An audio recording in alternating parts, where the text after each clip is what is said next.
it's all about Toy Story 5's rumoured character return has internet furious over disservice to Toy Story 3's ending. Cut to the chase. Andy is a character we're talking about here. Andy, keep your arm up, Andy. Andy. Andy, you nuts. Anyway, I'm not talking about that. We're talking about Toy Story 5. I guess that just missed my I don't know. Yeah, is that Woody saying that?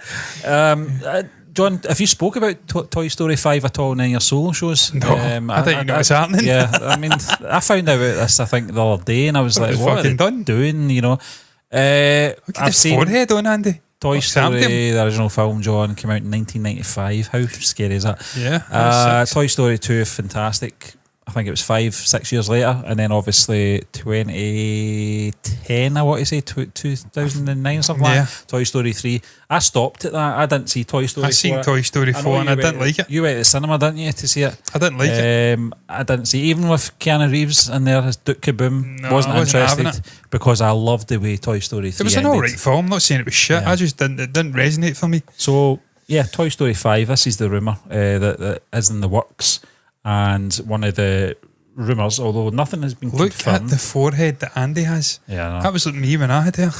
But on is bigger. Twitter, while these Fuck me. reports are currently unsubstantiated, what is that word? And have not- Unsubstantiated. that's the word, yeah, and have not been confirmed by Disney. Several critics took to Twitter, X, to express their disappointment at the Toy Story 5 possibility. And this is the image Nicholas. here, John. Yeah. Nicholas Half-5. is Nicholas, yeah. So what's the point of ending to Toy Story 3? That is a good question. What is the point? Because Toy Story 3 was a perfect film in my book. It really was. It was fantastic, emotional. The end of the line for all these characters, at the end of the relationship between Woody and Andy as well. And that's why I didn't like Toy Story 4, because it almost retconned that, and it added an extra chapter that wasn't necessary for these characters. Force Awakens. Yeah, exactly, Stephen. They closed it off perfectly with Toy Story 3. If it remained a trilogy, it was one of the greatest cinematic trilogies ever made. And you could almost make the argument that the first one was probably the worst of the three, because I personally think it get better. Yeah, and the third one is the best for me. Just that emotional sort of ending where they're holding hands going into that furnace. Yeah, it was amazing. Yeah, it's a stunning film. It should have ended there. They brought the fourth one out and it just felt tacked on, and it felt like it was a slap in the face. Other people may disagree. It's been a while since I've seen it. I'm going to actually search it up. The fourth film, John. Well, you touched on it there in terms of a perfect trilogy. And sometimes even the audience know the end of the line. They know when you can't.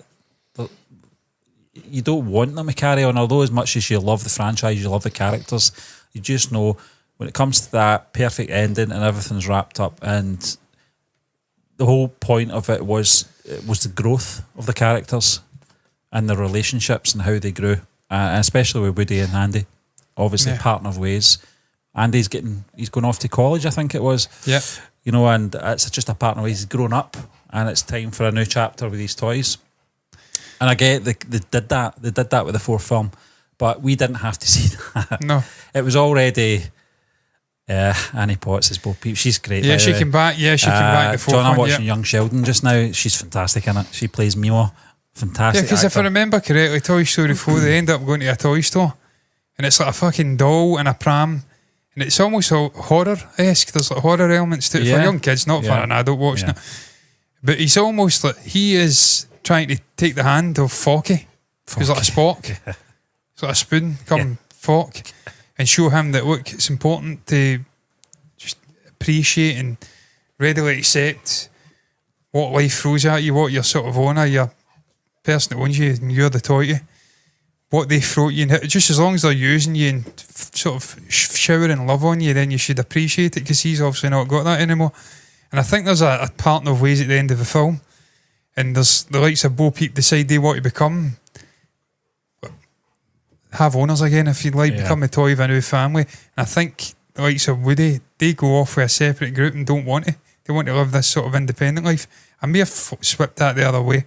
switched that about. Maybe the opposite. He may have went to another family. I can't remember. Yeah, I know what you mean though. It wasn't for me. It just, you can see there, man. It's got great scores in Rotten Tomatoes as you'd expect. But yeah, but it's the sequel no one needed or no one wanted, I should say.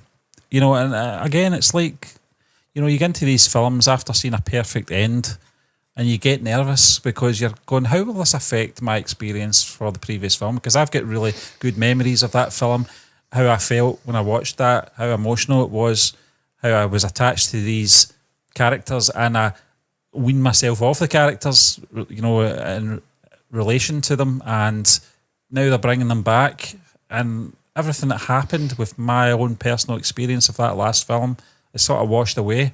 And John, I'll go back to Star Wars. Kevin was very nervous getting into The Force Awakens. What if it's not any good? Yeah. You know, how will this affect my enjoyment of Return of the Jedi? John, how much have you watched the original trilogy since the sequel trilogy? I've not. That's had an effect on you, I think. Yeah, I've not watched it since, which is shocking because I usually watched it every year. Yeah. It has been a while. And it definitely did, Stephen. That's why I stopped at Toy Story 3. I can't watch Toy Story 4. Stephen, there's a very interesting review here from, I mean, I don't know who the fuck they are, Bianca Garner in their own league, but she's hit the nail on the head. The problem with Toy Story 4. No, is it that? It may not even be that, actually. I may be talking shit. No, it was David Gonzalez, and it's pertinent to this actual topic we're speaking about just now. I found myself sobbing at the film's conclusion. It's Toy Story 4. I wasn't sobbing. Because while Toy Story 3 felt like the conclusion to everyone's story, Toy Story 4 showed us it was only Andy's story, and that was complete. The Toy Story concluded with this film. Well, it didn't, because they're bringing the fifth instalment out, and they're going to bring Andy back. I think so. It shits on the two movies. I think perhaps maybe they could have retitled the fourth one. Don't call it Toy Story 4, and then it's not tacked onto the trilogy. Yeah. Because they could have called it something else. They could have. I get, obviously, in terms of marketing and as a franchise, it's probably the kiss of death doing that, rebranding it something else. But you see it in films like prequels and sequels to Alien films where they've just changed the name completely. Yeah. They don't tack on Alien or anything like that. Don't mention Alien to me, by the way. And it doesn't work. Alien. You know, it just doesn't work. So sometimes you have to have that label in there, John. You have to have that brand in their Toy Story. I get it, but I think the fact they called it Toy Story 4, it's all right saying, yes, it's not Andy's story, but it's obviously the story of the toys and how. But no, it's going to be Andy's story again because they're bringing Andy back and the family back, and it just feels forced. The whole thing feels forced. There is no need for a Toy Story 5. You've got 3 great movies, one tacked on that it's probably Marmite. I mean, it's not a bad movie, it's unnecessary for me. Yeah. There is no real need to bring a 5th instalment of Toy Story out. It's completely OTT over the. It's useless to fucking bring it out. Just leave it in the drawing board. Don't make it happen. Quit on it. Done. I don't want to hear about it. I can't believe it's happening. I didn't know until tonight that this was a thing. Yeah. Until you actually sent the actual story over, I'm like, what? They're doing a Toy Story 5? Yeah. What the fuck are they doing? I think I might have read it on Friday when I was looking for other topics, and I thought I'm not really sure how I feel about talking about that one, but I thought this was more interesting because of the. Well, it is interesting, Steve. Because talking about the character coming back, because there is more to sort of delve into with that rather than just talking about Toy Story 5. I suppose you could reframe the whole story by it's a new generation. Andy's grown up. He's got kids now. How new generations of kids interact with toys, how it differs from him when he was a kid. Maybe the sort of low attention span of modern day generations and how that impacts on the toys and how they are played with and stuff like that, and how they feel with their owners, the kids that are using them, playing with them. I suppose there is a scope for a story there, but that's fucking Exposure though. He says, who was that guy who made a big long passionate video essay about why Toy Story 4 sucks? Because I feel like a lot of people owe him an apology. I agree, man. They're really just about to retcon the Toy Story finale for the 3rd time, and just if the toys end up with Andy's kids, aren't they? Yeah, I tell you one thing I do like though, Stephen, and I'm never adverse to hearing it, although I can just go and actually watch the other movies to hear it. That song, You've Got a Friend. Yeah, it's just that takes me back to being a child. See, as soon as I hear that, I'm a kid again. It's fucking mad the way music works. I've said this many times. There was a great song came out. It was your own band who sung about pumped up kicks or some shit like that. I think it might not even be them. But this, I can't remember. Bloody Face or something. My name's Bloody Face and I don't care what you think or some shit like that. It was a good song, was beige, but there was a good line where he basically sung about him and his brother creating a fragrance that from their childhood that takes them back to when they were a kid, but it won't sell well because it's only really important to those two. Yeah. And it's true. Scents and music take you back. They're transformative. They transport you back in time to when you were in different places. Yeah. And you're immediately like, I remember what I was doing when that song was out. I remember what. You talk about like. that scent, John. In some way, Toy Story 5 feels like that. Whoever came up with the idea of making a Toy Story 5 is thinking about obviously nostalgia on their sort of perspective and thinking that's a good idea, and the rest of the world's going, no, it's not. It's not. It's terrible. It really is. It shouldn't have happened unless there's just some unbelievable, brilliant spark came out with some brilliant writer and they can make it really pop. But I just can't, for the life of me, conjure up any way in which a fifth Toy Story movie makes sense and can get anywhere near the level of the first three movies. I just can't see it. This franchise is already showing signs of diminishing returns. Yeah. It's got worse since the third, and I can't see any way where it goes back up. It peaked, that's why, John. It peaked in the third film. It's because it's a trilogy. Yeah. And there's a reason trilogies are a thing. Because you get in, you tell a story, and it reaches its natural conclusion after about 3 movies. And the most important message I got from Toy Story 3 was it in life, Fast and Furious franchise. In life, you have to move on.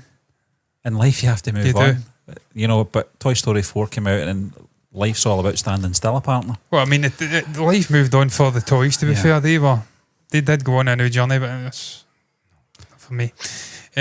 So we're just dunking. It's extremely unpopular, Stephen. Yeah.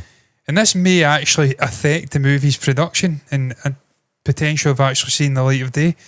Because if people are not interested and there's a real backlash on social media and it's actually representative of the greater view of the general audience going to watch a movie, if it's not going to make money, then they're not going to put it out. We've already seen expensive flops in the last 6 months.